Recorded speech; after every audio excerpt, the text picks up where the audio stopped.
ಇಲ್ಲಿ ಪೂಜೆಯನ್ನು ಮಾಡಿ ತತ್ಕ್ಷಣಕ್ಕೆ ಸರ್ಕಾರದಲ್ಲಿ ಹಣವನ್ನು ಮಂಜೂರು ಮಾಡಿಸಿ ಈ ಕಾಲೇಜ್ ಯಾವ ರೀತಿ ಇರಬೇಕು ಅಂತ ಇಂಜಿನಿಯರ್ ನಾನು ಕೇಳಲಿಲ್ಲ, ನಮ್ಮ PWD ಇಂಜಿನಿಯರ್ ಕಳಿಸಿ ಮೈಸೂರಿನಲ್ಲಿರ್ತಕ್ಕಂಥ ಮಹಾರಾಜ ಕಾಲೇಜಿನ ಯಾವ ರೀತಿ ಇದೆ ಆ ರೀತಿ ಒಂದು ಸ್ಟ್ರಕ್ಚರ್ಸ್ ಇಲ್ಲಿ ಬರಬೇಕು ಅಂತೇಳಿ ನಾನು ವ್ಯವಸ್ಥೆಯನ್ನು ಮಾಡಿ ಕಾಲೇಜ್ ಕಟ್ಟಿಸ್ತಕ್ಕಂಥ ಮೈಸೂರು ಮಹಾರಾಜರು ನಾಲ್ನೋಡಿ ಕೃಷ್ಣರಾಜ ಒಡೆಯರವರು ಅವರ ಮುಖ್ಯ ನಮ್ಮ ರಾಜ್ಯದ ಗೌರವಾನ್ವಿತ ಕೃಷ್ಣರಾಜ ಒಡೆಯರವರು ಮಹಾರಾಜರಾಗಿದ್ದಂಥ ಸಂದರ್ಭ ಕಟ್ಟಿಸಿದಂಥ ಕಾಲೇಜನ್ನು ತದ್ರೂಪಾಗಿ ಇಲ್ಲಿ ಮಾಡಬೇಕು ಅಂತ ಪ್ರಾರಂಭ ಮಾಡಿಸಿರ್ತಕ್ಕಂಥದ್ದು. ಅದರ ಮೊದಲೇ ಪ್ರಿನ್ಸಿಪಾಲ್ ಆಗಿ ರೆಡ್ಡಿಯವರಿದ್ದರು ಅಂತ ನಾನು ಅಂದ್ಕೊಂಡಿದ್ದೆ. ಯಾವತ್ತು ನಾನು ಯಾಕೆ ಇದನ್ನು ಉದಾಹರಣೆಯನ್ನು ಕೊಟ್ಟೆ ಅಂದರೆ, ನೀವೆಲ್ಲ ಫ್ಯೂಚರ್ ಜನ್ರೇಷನ್, ಮುಂದಿನ ಪೀಳಿಗೆಯ ಜನ, ನಿಮ್ಮ ಭವಿಷ್ಯವನ್ನು ರೂಪಿಸ್ತಕ್ಕಂಥದ್ದು,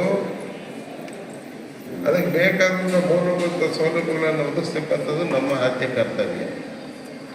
ಅದೇ ರೀತಿ ಏನು ಸನ್ಮಾನಿತರಾಗಿರ್ತಕ್ಕಂಥ ಸನ್ಮಾನಿತರು ಸನ್ಮಾನವನ್ನು ಸ್ವೀಕಾರ ಮಾಡಿದ್ರು, ಅವರ ತಿಳುವಳಿಕೆ, ಬುದ್ಧಿವಂತಿಕೆ, ಅವರ ವಿದ್ಯಾರ್ಜನೆ ನಿಮ್ಮಂಥ ಲಕ್ಷ ಸಾವಿರ ಮಕ್ಕಳಿಗೆ ದಾರಿಯಲ್ಲಿರ್ತಕ್ಕಂಥ ಒಂದು ವ್ಯವಸ್ಥೆ ಆಗಿದ್ದರಿಂದ ಇವತ್ತು ಈ ಕಾಲೇಜಿನಲ್ಲಿ 600ಕ್ಕಿಂತ ಹೆಚ್ಚು ಜನ ಮಕ್ಕಳು ವಿದ್ಯಾಭ್ಯಾಸ ಮಾಡಲಿಕ್ಕೆ ಅವಕಾಶ ಆಗಿದೆ.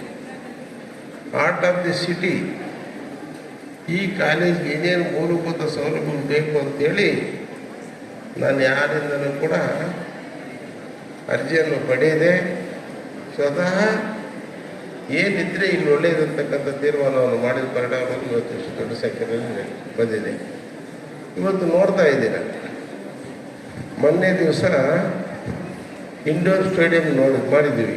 ನೀವೆಲ್ಲ ಗಮನಿಸಿದಿರಲ್ಲ, ಎಂತೆಂಥ ಮಿಷಿನ್ ಬಂದು ಅದನ್ನು ಸೀಟ್ ಹಾಕಿರ್ತಕ್ಕಂಥದ್ದು, ಅಲ್ಲಿ ಸುಮಾರು 300ರಿಂದ 400 ಜನ ಗ್ಯಾಲರಿ ಮಾಡಿರ್ತಕ್ಕಂಥದ್ದು, ಕೆಳಗಡೆ ಇಂಡೋರ್ ಸ್ಟೇಡಿಯಂ ಸಂಬಂಧಪಟ್ಟಂಥ ಆಟ ಪಾಠಗಳು ನಡೀತಕ್ಕಂಥ ಎಲ್ಲ ವ್ಯವಸ್ಥೆಯನ್ನು ಮಾಡಿರ್ತಕ್ಕಂಥ.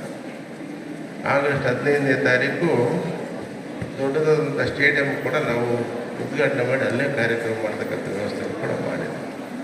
ಎಲ್ಲದಕ್ಕಿಂತ ಹೆಚ್ಚಾಗಿ ಕರ್ನಾಟಕ ಸರ್ಕಾರ, ಭಾರತ ಸರ್ಕಾರದಿಂದ ಈ ಕಾಲೇಜಿನ ಈ ಮೂಲಭೂತ ಸೌಲಭ್ಯಗಳನ್ನು ಇಲ್ಲಿ ನಡೀತಕ್ಕಂಥ ವ್ಯವಸ್ಥೆಗಳನ್ನು ನೋಡಿ 5 ಕೋಟಿ ರೂಪಾಯಿಗಳನ್ನು ಮಂಜೂರು ಮಾಡಿಸಿ ಈಗಾಗಲೇ ಹಣವನ್ನು ಕೂಡ ಬಿಡುಗಡೆ ಮಾಡಿಸಿರ್ತಕ್ಕಂಥ